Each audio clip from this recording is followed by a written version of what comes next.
Hello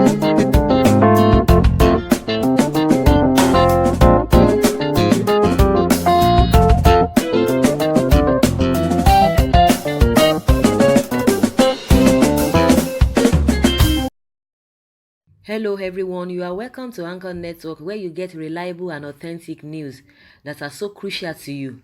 I say big thank you to everyone who has been part of this channel and who has taken time to subscribe. And if you are yet to subscribe, I say please click the red subscribe button and also the bell icon. The bell icon will allow you to get notified anytime we publish any news. Anyone who has proof I stole from government should come forward with it, Diezani Alison Madueke says. A former minister of petroleum in the country, Diezani Alison Madueke, has just denied claims by the federal government and EFCC that she embezzled a huge sum of money from the country while serving as minister. She revealed all this and more in a tell-all interview she had with Dele Momodu, a popular media personality in the country. She also denied the allegations that she had made some oil magnates such as Tony Cole, Chris Are, Kola Aluko and Iho Sanomi wealthy after having intimate relations with them. She then went on to spell it out that she was a married woman who would never engage herself in such habits. The ex-minister has vehemently denied other allegations that $20 billion disappeared from the purse of the NNPC when she was serving as Minister of Petroleum. She also dared anyone who had proof to come forward to make sure of the fact that she looted money from the Nigerian government as minister. She didn't stop there as she proceeded to express her displeasure at citizens of the country who had vilified her person and attacked her, even though she had made many of them rich as opposed to foreigners, which was what was obtained in the past. She revealed that before her tenure, the petroleum industry was exclusive to foreigners with just a few Nigerians. She, however, identified Nigerians who could do the job and proceeded to empower them. She expressed wonder at why anyone would vilify her for this. Diezani also refuted claims that she had a running battle with the then First Lady, Mrs. Patience Jonathan, as many had thought. She said she had nothing but respect for Mrs. Jonathan, who the wife of her boss. She said all this as she also refuted allegations that one of her sisters was intimate with former President Goodluck Jonathan and had children with him. Wow, these are deep revelations. I think this woman has suddenly found her voice because all this while she never said anything. Maybe a lawyer told her not to say anything until, when the appropriate time comes for her to say her own side of the story. But the issue is that all of her properties that were seized, she never said anything about them because I think that's what she needs to really fight for. If really all the allegations levied against her are false, because a lot of her properties that EFCC they've seized and the federal government has seized, permanent forfeiture of all those properties and jewelries and a lot of things that they gathered from her. She never said anything. I think that's the first step she needs to take and sue them. Why would they touch her properties, or does it mean those properties do not belong to her? And more so, it is only in Nigeria you see, of course, because one thing, the reason why EFCC they've not really been able to get desired results since they've started, most especially in this regime. I think most of the time they don't really do their investigation thoroughly.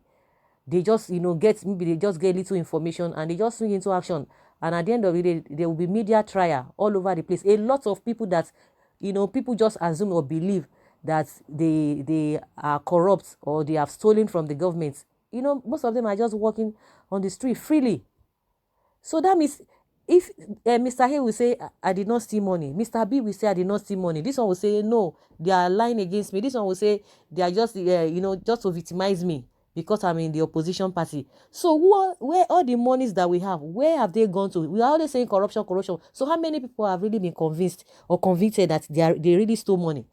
This one will deny that they steal money. And at the end of the day, you will not see any results or any conclusion concerning their case. The case can just go as long as 10 years, 5 years. Before you know it, everything they will just discard everything. So who are the people stealing money? You will hear they will say some region they are the one committing all this insecurity issue. They are the one killing. They will come and they will say they are not the one. Then who are the people? And at the end of the day, the government and the EFCC and all this ICPC, they will tell you they are doing investigation. DSS, oh, they will say they are doing investigation. Any innocent person, they will just go after the person. How do you get all those information that somebody is, wants to cause a mayhem or wants to overthrow the government? But when it comes to all these billions of naira that you will start having a headache. Where are those money? But one thing is sure is that money has gone down the drain. Money has gone somewhere. Money is missing. But we don't know we cannot even find people that are behind this. Now they are talking about the $16 billion they spent on power.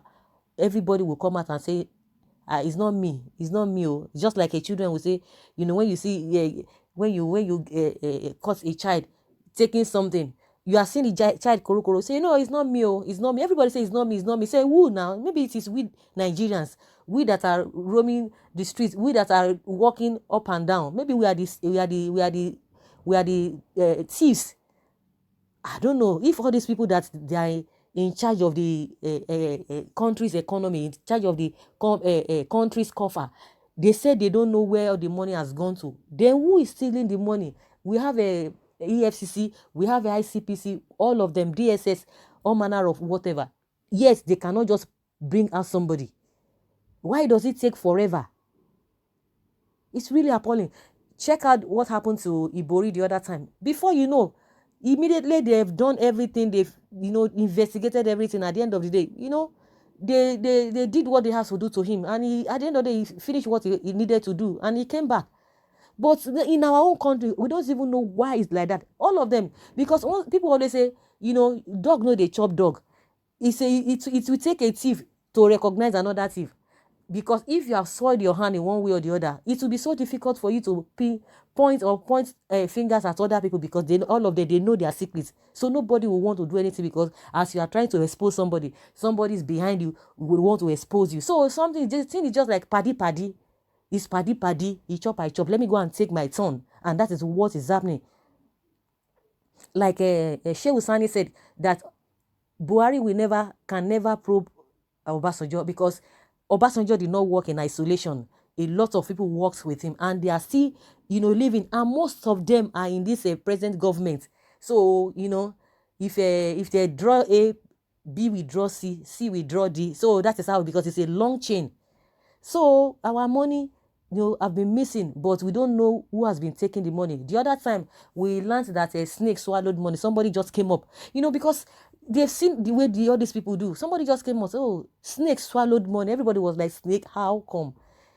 Spiritual snake, whether it's spiritual snake or physical snake. But the most important thing is that the money was missing. And now they will not do their due diligence. But when it comes to, they want to intimidate other, ordinary people, somebody who does not even have any kind of background or does not have any kind of backing, those are the people that they will just go in, they'll just go for those people very, very fast. And before you know, they will just throw the person or the people into jail.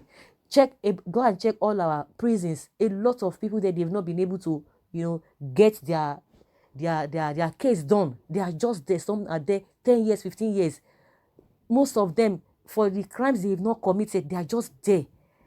It's really, really appalling. Like the other time, Alice Maduke, she came out. She said she wanted to come to Nigeria because, let's balance the whole thing. She wanted to come to Nigeria when they said, okay, she wanted them to come and try her if really she did something. But EFCC said no, that she should stay there. That was when she started daring them. She wanted to come. They said, no, she should stay there. But now she has been in the UK. Nothing has happened. Now, at some point, EFCC said, oh, they want to bring her back. They want to bring her back. And see, today, we didn't hear anything. I don't know whether all these are just a initial gra-gra, just to make people feel that they are working. Because at the end of the day, you don't see anything coming out. You see people that, they have already announced, they've tried them on the media that they have done this, they have done that. And yet, you can't even bring them to book. See now, Omoyele Showorena, they said they've gathered all their information, they've seen everything that he wanted to overthrow the government. And now they've detained him since on Saturday. Today makes it a week. They've detained him, and yet They are saying they still need another 45 days to do investigation. So what crime are you holding him for?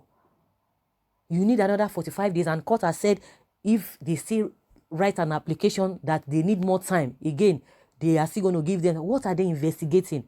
You've already concluded that these are the things that he did. These are the people sponsoring him. These are the things, he said, and all of that. Are they not evidence enough for you to just charge him to court? They just want to make the whole thing, just to mess up the whole thing. Now, Alice Maduka said, if you have proof, if anybody has proof, he has dared the federal government and the EFCC that if you have proof, come and tell me if I stole government money.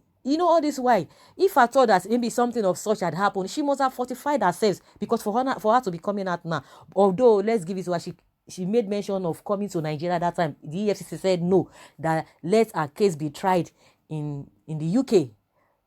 But at the end of the day, when they saw the handwriting that the whole thing was not coming forth, because all those ones who they do their investigation thoroughly. It's not something that you just go and pick somebody because you perceive the person as your enemy. You just go and pick, and you don't do a thorough or detailed investigation. They don't do work like that.